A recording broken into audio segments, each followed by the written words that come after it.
দশমী শেষ হতেই সিঁদুর খেলায় মাতলেন লাভপুরের মহিলারা। চোখের জলে উমার বিদায়।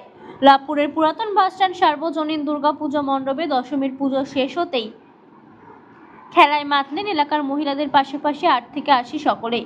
আবার চোখের জলে দিলেন উমার বিদায়। কার্যত ঢাকঢোল বাজিয়ে কলাপ ও ভাষণের মধ্য দিয়ে হলো উমার বিদায়। কিন্তু এসবের মাঝেও যেন আনন্দের মুহূর্ত, বিষাদের সুর লাভপুর ব্লক তৃণমূল কংগ্রেসের সভাপতি তথা সংশ্লিষ্ট ক্লাবের সম্পাদক তরুণ চক্রবর্তীর গলায়। তিনি বলে, আবারও সে একটা বছরের অপেক্ষায়, কষ্ট তো একটু হবেই। যে কটা দিন হই হুল্লোড়ের মাধ্যমে কাটালাম, আমরা আজ থেকে হয়তো আর সেই দিনটা পাবো না, সেই 365 দিনের অপেক্ষা। কিন্তু আজ থেকেই আগামী বছরের জন্য দিন গোনা শুরু। আবারও আমরা একসাথে উমাকে আনবো এবং আনন্দে মেতে উঠবো।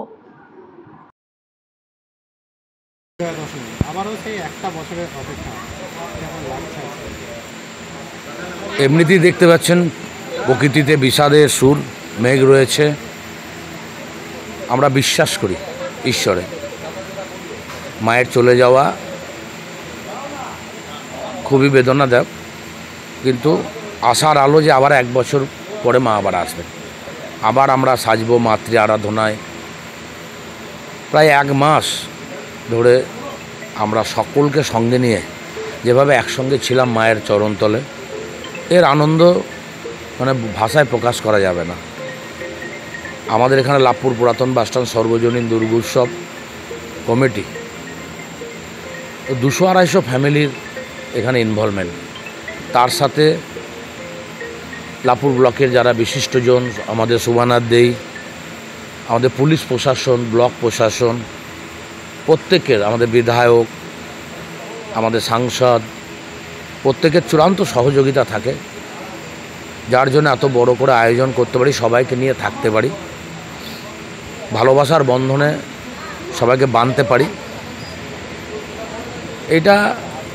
এইটার মধ্যেই আমাদের পুজোর সার্থকতা। এই যে ইন্টিগ্রেশন আমাদের, এইটা আর কোনোভাবেই সম্ভব নয়। আনন্দ করে একসাথে থাকার, মায়ের আশীর্বাদ লাভ করা, এর কোনো তুলনা হয় না। মায়ের বিদায় বেলায় দেখা গেল অনেকেই সিঁদুর খেলা আনন্দ উল্লাস করে। সিঁদুর খেলা প্রতি বছরই হয়। তুমি তো প্রতি বছরই এটা কভার করো, এবারও করেছো। ধন্যবাদ জানাই তোমাকে যে তোমার চ্যানেলের তরফ থেকে তুমি প্রতিবার এটা করে থাকো। আমাদের তো দেখতে পেলে সবাই কীরকম সিঁদুর খেলায় মেতে ওঠে। তো এটা একটা আমাদের একদম শেষের আর একটা বড় বা ভালো অনুষ্ঠান, যদি এরপর আরও 2টো অনুষ্ঠান আছে আমাদের। এবং আমি একটা কথা বলবো যে আমরা এই যে পুজো 7 দিন পার করলাম, আমি তোমাকে বলছি এই পুজো প্যান্ডেলে এই 7 দিনে 1 ফোঁটা বৃষ্টি পড়েনি। আমাদের লাভপুরে, বিশেষত আমার এই সারাউন্ডিং এলাকা, পুজো বৃষ্টিতে বিঘ্নিত হয়নি। এটা একটা বিরাট পাওনা, এর কোনো ব্যাখ্যা নেই। আমরা মায়ের কাছে আরতি জানিয়েছিলাম, আমাদের কোথাও যেন মনে হয়েছে মা বোধহয় আমাদের আরতিটা শুনলেন। সেজন্য আমাদের পুজো মণ্ডপে কন্টিনিউয়াস, এর কোনো ছেদ পড়েনি আনন্দের, যে বৃষ্টির জন্য কোনো প্রোগ্রাম বিঘ্নিত হয়নি, মানুষের আসা যাওয়া বিঘ্নিত হয়নি।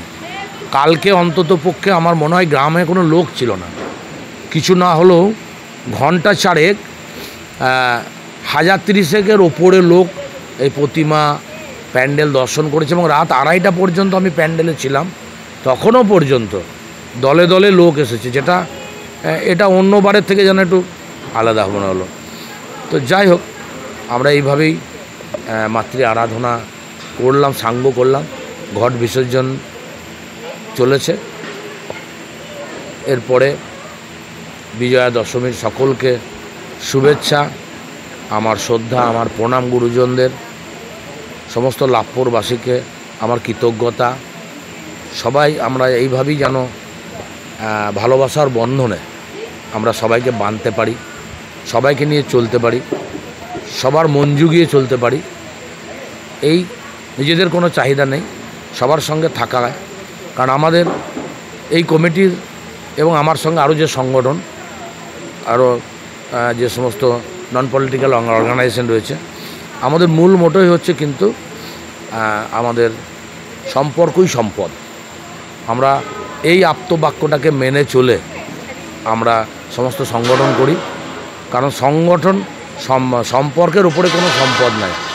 তাই এই ইন্টিগ্রেশন আরও বাড়বে, আরও মানুষকে আমরা সঙ্গে নেব, আরও সকলকে ভালোবাসার বন্ধনে আবদ্ধ করে সামনের দিনে আরও বড় বড় কাজ করব। লাভপুর যে মমতা বন্দ্যোপাধ্যায় মাননীয় মুখ্যমন্ত্রীর অনুপ্রেরণায় এবং তার উন্নয়নের যে কর্মযজ্ঞ চলছে, লাভপুর সেখানে একটি অনন্য নজির গড়েছে সব ক্ষেত্রেই। সেটা সম্ভব হয়েছে আমাদের এই ঐক্য, আমাদের পরস্পরের প্রতি আমাদের ভালোবাসা, তার জন্যই আমরা এত বড় বড় কাজ করতে পারছি সকলকে নিয়ে। কোথাও কি দুঃখ প্রকাশ হচ্ছে মা যে এই চলে যাচ্ছে, আবার একটা বছর পর আসবে? এটা তো বলে বোঝানো যাবে না। দুঃখ মানে আজকে এই মাতৃ প্রতিমা এখানে আমার 7 দিন 11 দিন এখানে মা ছিল, তো মায়ের মুখের দিকে তাকিয়ে সকাল সন্ধ্যে ছিলাম।